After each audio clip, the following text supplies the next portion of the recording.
I need to tell you all a tale today that could save your life. See, first I need to tell you that I have two dogs at my parents' house, and one of these dogs is the best dog ever.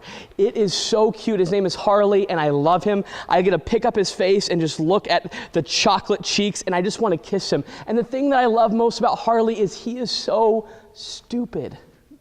Harley is the dumbest dog, but that's what I love about him because he just does stupid stuff. But I mean, sometimes I wonder if he would love me if I was just a pile of sticks with my shirt on. Like, he'd probably still love me, but he's just the best dog. We have another dog named Lucy, and this dog is the opposite of everything that I just said. I have a nickname for Lucy. It's Lucifer, because Lucy has been nothing but pure evil since my mom bought her. My mom bought this dog and brought it home and absolutely adores Lucy. However, in the story that I'm going to tell you about how Lucy tried to kill and take over this entire country. But first, I need to tell you about how Lucy began. And what happened is I began to see patterns in Lucy's behavior. All right, so it started with my mom and I were in the kitchen, and we have a deck outside of our kitchen, and we have a koi pond down behind the koi pond. And see, one day my mom looked out and found that the koi fish were disappearing, and she blamed it on all my brothers and sisters and said, "You guys cannot go in the koi pond. I have one rule about the koi pond: don't go into the koi pond." Well, one day we heard my sister screaming, and so we went out onto the deck and we looked over, and my sister was in the koi pond. My mom said, "What's my one rule? Don't go in the koi pond." Well, my sister looked and said, "No, you don't understand. Lucy grabbed me and pulled me into the koi pond and tried to drown me." And my mom said, "You don't lie. Lucy is a perfect Pomeranian angel, and she would never do anything like that." My mom would not believe that Lucy would ever do anything wrong. My brothers and sisters began telling me stories about how once they would leave their door open while they were sleeping, and Lucy would sit outside their door, and they would feel cold air blowing into their room, and they'd get goosebumps, and the hair would stand up on the back of their neck. Harley hated Lucy. Every time Lucy would walk in, that beautiful, stupid smile would leave Harley's face. Lucy was pure evil. Now, this all came to a head one day when we went outside and we were playing, and that week, all the animals had been disappearing. The cats, the dogs, the squirrels that used to run around our neighborhood, they'd been disappearing, and we were playing in the backyard, and I threw a baseball, and it went over my brother's head.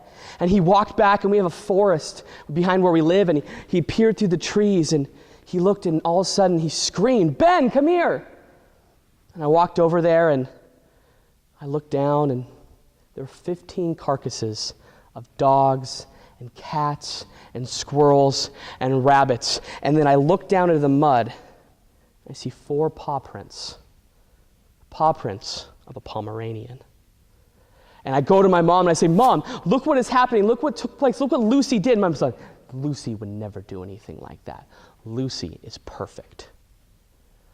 Well, this finally came to a head when I came home one day and everyone else was gone, and I see smoke billowing out from my parents' room. So I go up to see what is wrong.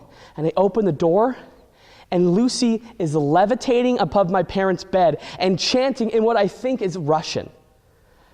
And then Lucy turns and looks at me and says, "What are you doing here?" And I said, "What are you doing? I don't know what's happening." And then Lucy says, "Oh no, it's really quite simple. See, what is taking place is I have decided that I'm going to take over the world. So I killed all these other animals, and I'm going to raise them from the dead and start a zombie apocalypse." And I think that is brilliant. Because when anyone sees a cute animal like a squirrel or a dog, you want to reach down and pet it. And then it bites you and you become a zombie. It's the quickest and most efficient way to spread the zombie apocalypse all over the world. And Lucy began to tell about how she is going to do this and how there's nothing that I can do to stop her. So I burst out of the room as she's throwing and hurling books from the bookshelf. And I run down and I grab Harley. And I bring Harley with me into my car. And I get in my car and I put Harley next to me in the seat. And I begin driving. I don't know what to do. And then Harley looks at me and says, "Ben, I know what to do." And then I look at Harley and say, "Harley, how can you talk?" And he says, "No, Ben, I don't have time for that. What I have to tell you is Lucy is a powerful magician who gains her power from a loving owner like your mom. So what we have to do is we either have to get Lucy to leave, or we have to get your mom to find out what is true, to reject Lucy. So we come back into the house, and I walk up to Lucy, and I say, we know what you have done, and we're going to expose you. And Lucy bursts and flies out the door like a flying squirrel, spreads its wings, and takes off. And I've never seen Lucy again. And I didn't have the heart to tell my mom what Lucy really was. But you know, a few months ago, right before Russia invaded Crimea, I think I saw Lucy sitting next to Vladimir Putin. The evil seems to be spreading all over the world, so I don't know if any of us are safe anymore. So what I'm telling you today is very important. When you see another animal come up to you, please, I beg you, don't pet it.